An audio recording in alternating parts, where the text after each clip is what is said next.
हरि बोल। दंडवत प्रणाम सभी भक्तों को। आज फिर आप सबकी सेवा में दिव्य पारमार्थिक रत्न इस दिव्य ग्रंथ का पठन की सेवा करने के लिए मैं उपस्थित हूँ। सर्वप्रथम हम लोग प्रार्थना करेंगे, तत्पश्चात हम लोग पठन के लिए शुरुआत करेंगे। वंदेहं श्री गुरु श्रीयुतापदकमलं श्रीगुरुं वैष्णवांश्च श्रीरूपां साग्रजातां सहगणा रघुनाथान्वितं तं सजीवं साद्वैतं सावधूतं परिजनसहितं कृष्णचैतन्यदेवं श्रीराधा कृष्णपदान् सहगणा ललिता श्रीविशाखान्वितांश्च ॐ अज्ञानतिमिरान्धस्य ज्ञानाञ्जनशलाकया चक्षुरुन्मिलितं येन तस्मै श्रीगुरवे नमः। गुरवे गौरचन्द्राय राधिकाय तदालये कृष्णाय कृष्णभक्ताय तद्भक्ताय नमो नमः। नमो विष्णुपादाय गौराङ्गप्रेष्ठरूपिणे श्रीभक्तिविबुधाय वै बोधाय नीतिनामिने नमो भक्तिप्रमोद श्रीपुरीप्रेष्ठस्वरूपिणे तद्भिन्नप्रकाशाय करुणामूर्तये नमः। कृष्णभक्तिगुणाख्याने तन्महात्म्यप्रचारिणे सदा सन्निष्टरूपाय गुरवे प्रभवे नमः। प्रभुपादरतिश्चैव श्रीगुरुप्रेमसेविने विश्वे गौरमनोभीष्टं हरेर्नाम प्रचारिणे नौमि बोधायनं देवं कृष्णशक्तिस्वरूपकं प्रभुपादप्रियकान्त श्रीपुरीप्रेष्ठसेवकम्।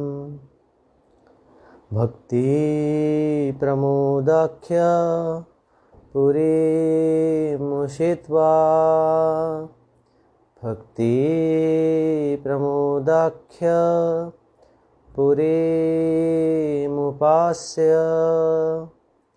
भक्तिप्रमोदाख्य पुरीं प्रणम्य भक्तिप्रमोदां लभते जन वै। गौरकृष्णनामदाता कीर्तनानन्दवर्धनं बहिर्मुखजीवत्राता वन्दे सरस्वतीं प्रभुं। भज श्रीकृष्णचैतन्य प्रभो नित्यानन्द श्री अद्वैत गदाधर शिवासादि गौरभक्तवृन्द। हरे कृष्णा कृष्णा कृष्णा हरे हरे, हरे राम राम राम हरे हरे। सर्वप्रथम मेरे प्रिय गुरुदेव श्रील भक्ति विबुध बोधायन गोस्वामी महाराज, इनके चरणों में वंदन अर्पण करता हूँ। तत्पश्चात परम गुरुदेव श्रील भक्ति प्रमोद पुरी गोस्वामी ठाकुर, इनके चरणों में वंदन अर्पण करता हूँ। और जगत गुरु श्रील प्रभुपाद भक्ति सिद्धांत सरस्वती ठाकुर, इनके चरणों में वंदन अर्पण करके उनकी कृपा अभिलाषा करता हूँ। तत्पश्चात आप सभी भक्तों को वंदन करके आपकी सेवा प्रारंभ करता हूँ। हरि बोल, दंडवत प्रणाम। पिछले सत्र में हमने श्रील प्रभुपाद की जीवनी के बारे में कुछ पठन किया था। श्रील प्रभुपाद, उनके बंधु बांधव, उनकी सारी लीलाएं और उनकी जो जीवनी है उनके बारे में हमने पठन किया। तो उससे आगे हम लोग आज पठन करेंगे। आज पिछले सत्र में श्रील प्रभुपाद इस पृथ्वी से अप्रकट होने तक हमने पठन किया था, उसके आगे हम लोग पठन करेंगे। और इसके भी आगे परम गुरुदेव श्रील भक्ति प्रमोद पुरी गोस्वामी ठाकुर, इनका आविर्भाव कैसे हुआ, क्या हुआ, उसके बारे में हम लोग आज पठन करेंगे। तो गुरुदेव अपने लिखे ग्रंथ में हमें बताते हैं कि श्रील प्रभुपाद के अप्रकट होने के पश्चात उनके बहुत से प्रमुख शिष्यों ने श्रील प्रभुपाद के वैष्णव धर्म प्रचार अभियान को अत्यंत प्रभावशाली रूप में अग्रसर करने के लिए अपना संपूर्ण जीवन समर्पित कर दिया। मेरे अस्मदीय गुरुपाद पद्म नित्य वंदनीय श्रील भक्ति प्रमोद पुरी गोस्वामी ठाकुर उन प्रमुख शिष्यों में अन्यतम हो।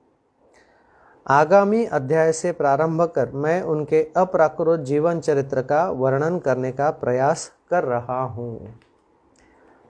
आगे गुरुदेव हमें परम गुरुदेव जी के शुभ प्राकट्य के बारे में हमें बताते हैं।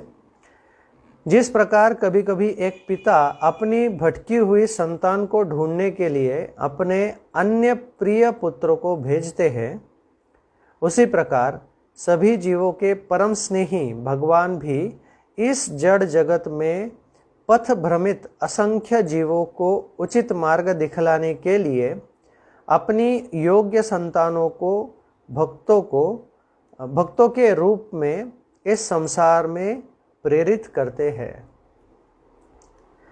आगे बताते हैं, इसी उद्देश्य से भगवान ने शरद ऋतु में 19 अक्टूबर वर्ष 1898 को अपने निज पार्षद श्री श्रीमद् भक्ति प्रमोद पुरी गोस्वामी ठाकुर को भगवत विमुख एवं माया के द्वारा आच्छादित पतित जीवों का उद्धार करने के लिए इस जगत में प्रेरित किया।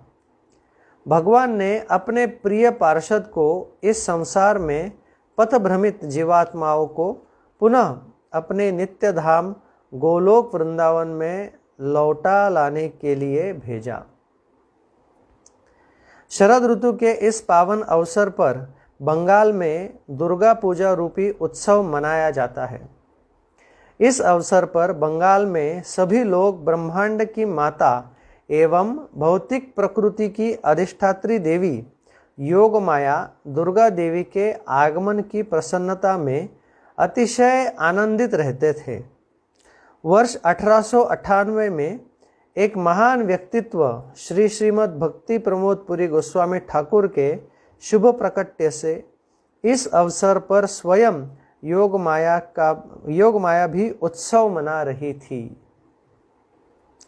देवी माँ के आनंदमय प्राकट्य से संपूर्ण वातावरण में प्रसन्नता उमड़ रही थी, जिसका आनंद प्रत्येक व्यक्ति अनुभव कर रहा था। बंगाल में शारदीय नवरात्रि दुर्गा पूजा उत्सव के इस अवसर पर आकाश में मेघ प्रसन्नता से उमड़ रहे थे। प्रफुल्लित होकर समय समय पर इंद्रदेव वर्षा करके वायुमंडल को शीतल बना रहे थे। मानो आकाश में नवजात शिशु की जय जयकार गुंजायमान हो रही हो और मेघों से गिरने वाली बूंदें पुष्पों के रूप में शिशु को प्रकृति का आशीर्वाद प्रदान कर रही हो। सभी लोग नवीन वस्त्र धारण कर शंख की मंगल ध्वनियों के साथ उत्सव मना रहे थे। दुर्गा पूजा के उत्सव में मग्न होकर आकाश को विदीर्ण करती हुई बंगाली ढाक की ध्वनि वातावरण में गूंज रही थी। ऐसा प्रतीत हो रहा था मानो शरद ऋतु के शुक्ल पक्ष में चतुर्थ नवरात्रि गौर चतुर्दशी बुधवार 19 अक्टूबर वर्ष 1898 बंगाली तिथि द्वितीय कार्तिक 1305 की भोर बेला में एक दिव्य बालक का जन्म देखकर दुर्गा देवी एवं स्वर्गराज इंद्रदेव अतिशय प्रसन्न हो रहे हो। बालक का जन्म कपोताक्ष नदी के तट पर स्थित गंगानंदपुर गांव जैसोर जिला बांग्लादेश में एक चक्रवर्ती ब्राह्मण के परिवार में हुआ।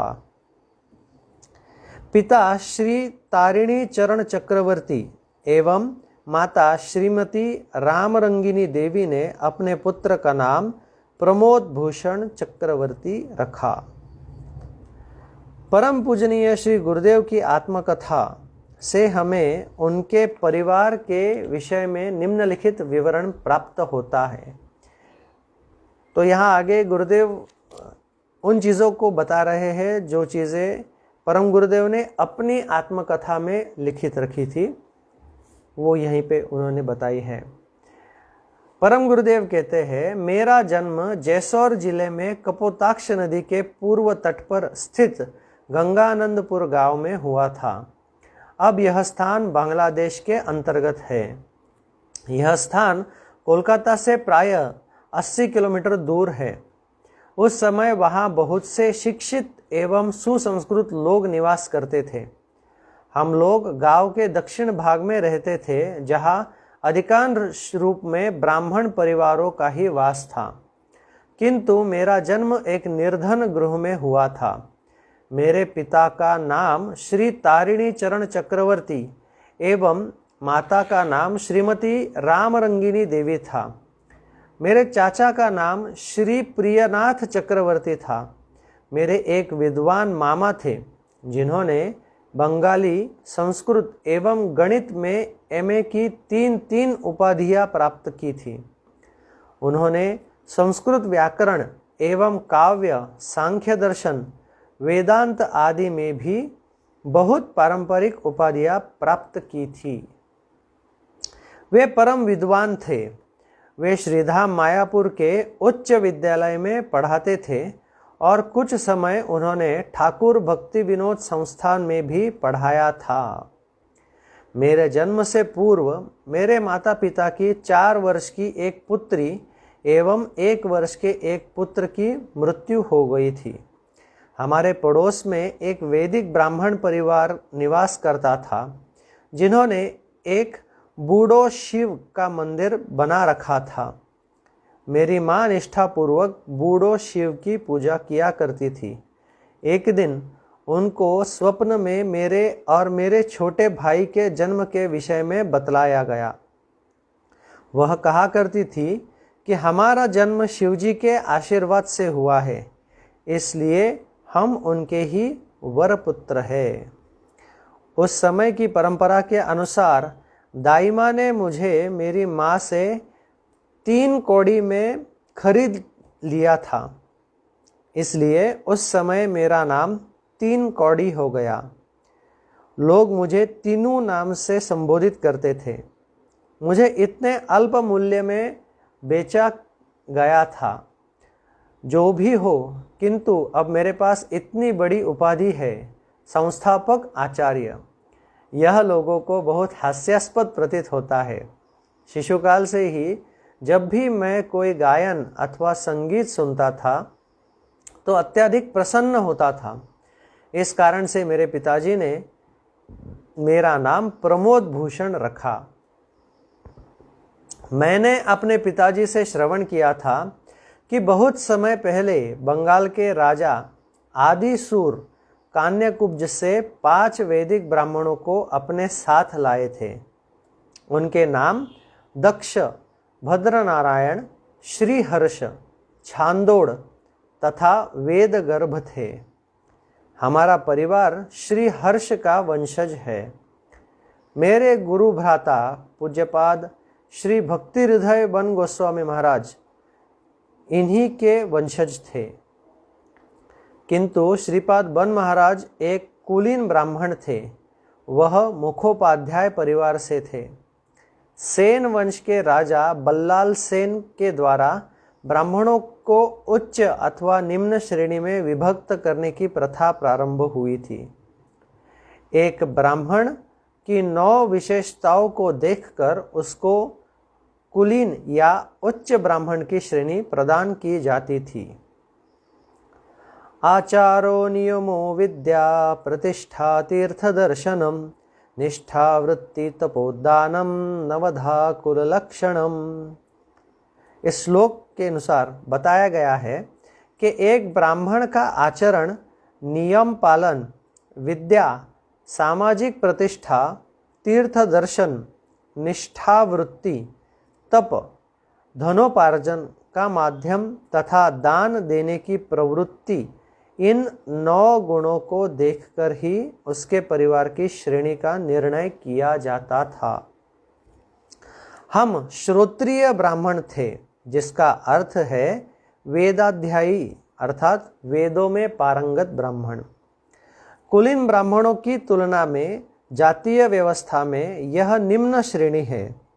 मुझे ऐसा प्रतीत होता है कि श्री चैतन्य चरितामृत में साक्षी गोपाल की कथा में वृंदावन की तीर्थ यात्रा पर जाने वाले जिन 2 ब्राह्मणों का उल्लेख है, उनमें से वृद्ध ब्राह्मण कुलीन और युवक ब्राह्मण श्रोत्रिय है।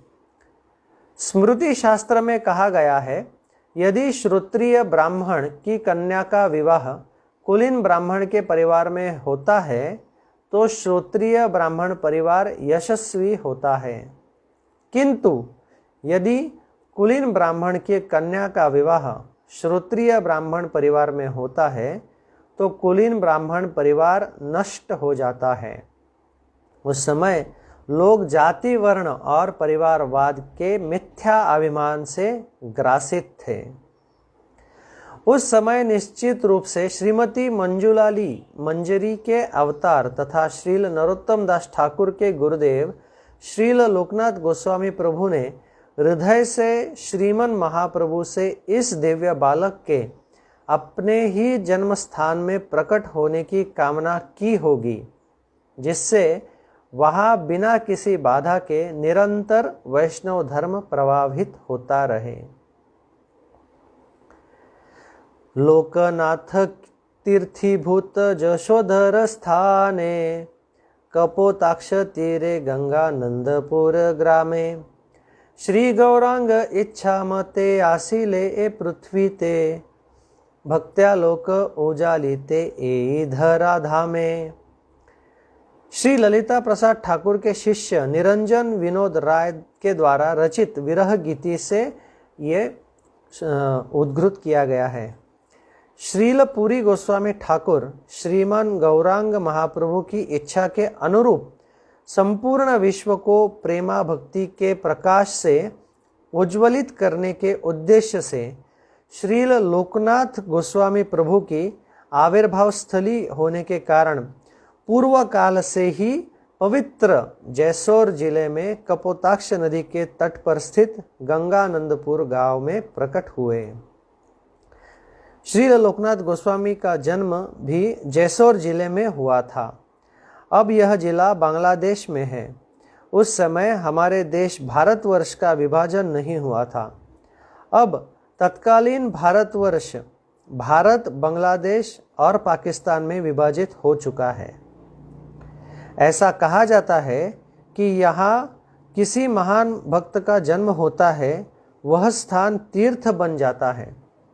श्रील लोकनाथ गोस्वामी के पश्चात भी जैसोर जिले में ब्रह्म मध्व गौड़ीय सारस्वत वैष्णव संप्रदाय के बहुत से महान भक्तों ने जन्म लिया है।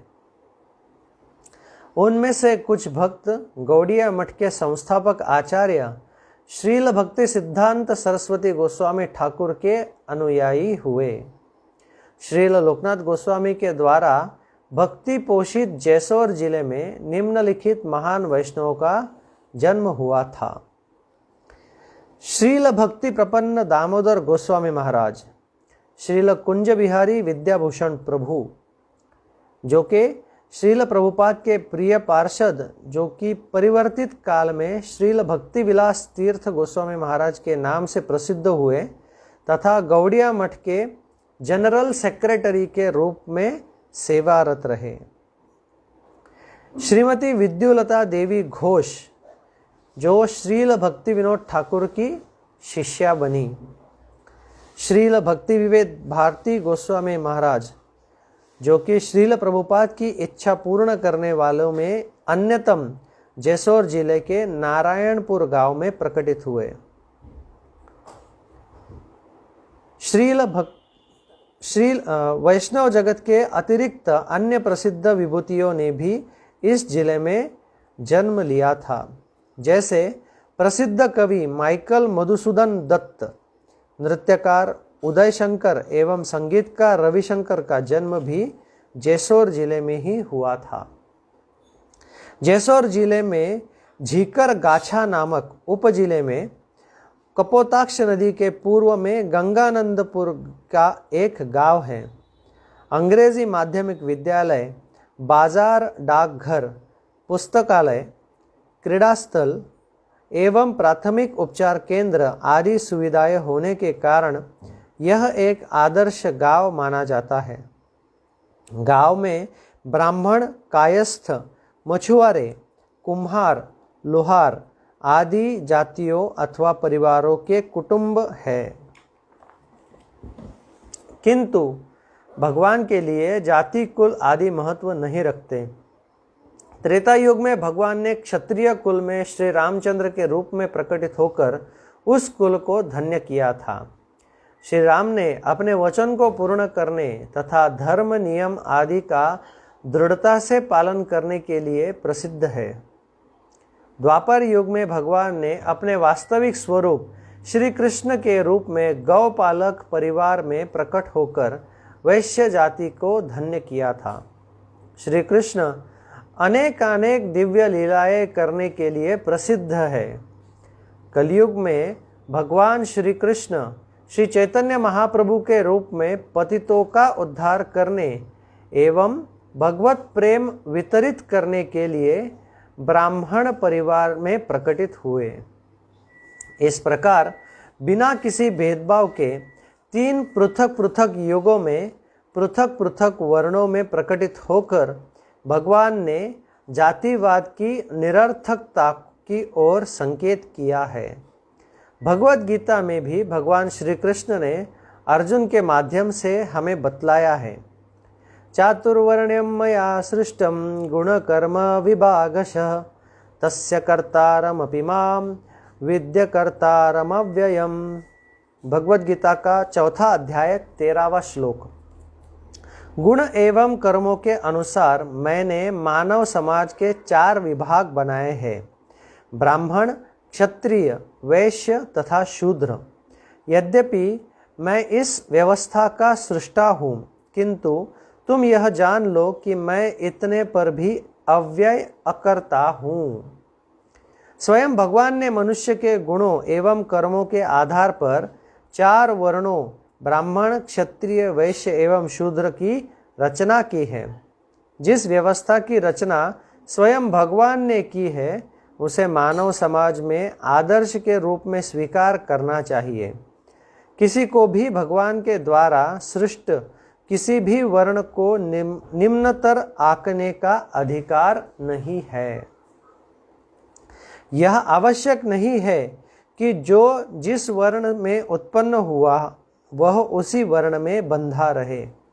भक्तराज श्री प्रहलाद महाराज का जन्म दैत्य कुल तथा नामाचार्य श्री हरिदास ठाकुर का जन्म यवन यानी मुस्लिम कुल में हुआ था। इसलिए कलयुग में श्री व्यासदेव के अवतार श्री वृंदावन दास ठाकुर ने स्वरचित महान ग्रंथ श्री चैतन्य भागवत में लिखा है, जाति कुल सब निरर्थक बुझाई ते जन्मी लेन नीच कुले प्रभुर आज्ञाते। चैतन्य भागवत आदि लीला 16वां अध्याय 237वां प्यार। इसका अर्थ है आध्यात्मिक मार्ग में जाति, कुल आदि सब निरर्थक है। यह दिखलाने के लिए ही श्री नामाचार्य हरिदास ठाकुर ने श्रीमन महाप्रभु की आज्ञा से निम्न कुल में जन्म ग्रहण किया था। इसी प्रकार तत्कालीन स्मार्त ब्राह्मण समाज में श्री हरि की विस्मृति के कारण उत्पन्न मिथ्या अहंकार का भगवान के द्वारा सृष्ट चतुर्वर्ण्य व्यवस्था के गौरव को क्षति पहुंचाए बिना दमन करने के लिए आश्विन मास में शुक्ल पक्ष की चतुर्थी तिथि बंगाली तिथि अनुसार कार्तिक द्वितीया 1305 बंगाब्द बुधवार 19 अक्टूबर वर्ष 1898 को एक दिव्य बालक का जन्म हुआ। बालक का जन्म ब्रह्म मुहूर्त की पावन बेला में हुआ था। वैष्णव शास्त्रों की गणना के अनुसार प्रातःकाल सूर्योदय से 2 घंटे 24 मिनट पूर्व का समय ब्रह्म मुहूर्त माना जाता है। इनके पिता श्रीयुक्त श्री तारिणी चरण चक्रवर्ती उच्च शिक्षित अध्यापक थे। उन्होंने बालक का नाम प्रमोद भूषण उसके जन्म के समय का भली भांति विचार करके रखा गया था। इस बालक का जन्म श्री चैतन्य मठ के प्रतिष्ठाताचार्य एवं श्री ब्रह्म मध्व गौड़ीय सारस्वत संप्रदाय की महान विभूति श्रील भक्ति सिद्धांत सरस्वती गोस्वामी ठाकुर श्रील प्रभुपाद के अभियान को पूर्ण करने के लिए ही हुआ था। चैतन्य भागवत आदि लीला 3 अध्याय 48वां प्यार ये कहता है, ईश्वरेर जन्म तिथि ये है न पवित्र वैष्णवेर सई मत तिथिर चरित्र। अर्थात जिस प्रकार ईश्वर की प्राकट्य तिथि मंगलमय एवं पवित्र होती है, उसी प्रकार एक वैष्णव की जन्म तिथि भी मंगलमय एवं पवित्र होती है। आगे गुरुदेव बताते हैं कि बालक के अलौकिक सौंदर्य एवं मधुरता से मुग्ध हुआ समस्त चक्रवर्ती परिवार तथा माता रामरंगिणी देवी बालक के जीवन काल की चिंता करने लगे, क्योंकि इससे पूर्व अति अल्प आयु में ही उनके 2 बालकों की मृत्यु हो चुकी थी। परिवार के वृद्धजनों ने प्रलय के देवता परमेश्वर के परम भक्त श्रेष्ठतम वैष्णव परमेश्वर के आदेश से तमोगुण के अधिष्ठाता तथा रुद्र के रूप में सर्वनाश कर देने वाले शंभु भगवान शिव का स्मरण किया। माता रामरंगिणी देवी के गर्भावस्था काल में ही परिवार ने विचार किया था कि यदि हम भगवान शिव को प्रसन्न कर दे तो इस बालक की अकाल मृत्यु से रक्षा की जा सकती है। इसलिए उनके परिवार ने शिव मंदिर जाकर प्रार्थना की, हे शिव, यह बालक आपका दिया हुआ वरदान ही है, अतः आप इसकी रक्षा करना। किंतु माता रामरंगिणी देवी बहुत ही चिंतित थी। वे सुनिश्चित कर लेना चाहती थी कि प्रसव के पश्चात बालक किसी भी प्रकार से जीवित रहे। अतः यह विचार करने लगी, यदि मैं इस बालक को अपनी संतान मानूं तो संभव है पिछली दोनों संतानों की भांति इसकी भी मृत्यु हो जाए। किंतु यदि मैं यह मान लूं कि यह बालक प्रसव कराने वाली मेरी दाई का है तो संभवतः इस बालक की रक्षा हो सकेगी। इस प्रकार विचार करते हुए बालक के प्रसव होने पर माता रामरंगिणी देवी ने शिशु को 3 कौड़ी में दाई माँ को दे दिया और रामरंगिणी देवी चिंता मुक्त हो गई। उस समय के प्रचलन अथवा प्रथा के अनुसार दाई के द्वारा माँ से बालक को क्रय कर लेने की प्रथा स्वीकार्य थी। परम वैष्णव भगवान शिव के आशीर्वाद से माता रामरंगिणी देवी का सुंदर एवं दृष्टपुष्ट बालक बाल्यकाल से ही असाधारण गुण धारण करता हुआ धीरे धीरे बड़ा होने लगा। परिवार में प्रत्येक व्यक्ति बालक को शिव का वरपुत्र कहने लगा। क्योंकि दाई माँ ने बालक को 3 कौड़ी में क्रय कर लिया था, इसलिए बालक को 3 कौड़ी कहकर भी संबोधित किया जाने लगा। इस प्रकार 3 कौड़ी उनका उपनाम बन गया। किंतु जैसे जैसे समय व्यतीत हुआ उनकी माँ उन्हें तीनू कहकर बुलाने लगी। तदनंतर शीघ्र ही परिवार सहित संपूर्ण गांव में सभी लोग उन्हें तीनू कहकर बुलाने लगे।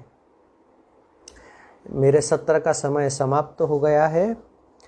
यदि आपको कुछ अच्छा लगा हो, ये गुरुवर्ग वैष्णवों की कृपा समझकर उसे प्राप्त कर मुझे आशीर्वाद प्रदान करें, और यदि कोई गलती हुई हो तो मुझे एक तुच्छ बालक समझकर क्षमा कर दे।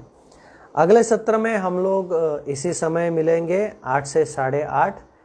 मैं आपसे विनती करता हूँ कि मुझे आपकी सेवा ऐसे ही करने का मौका प्रदान करते रहे। हरि बोल, दंडवत प्रणाम।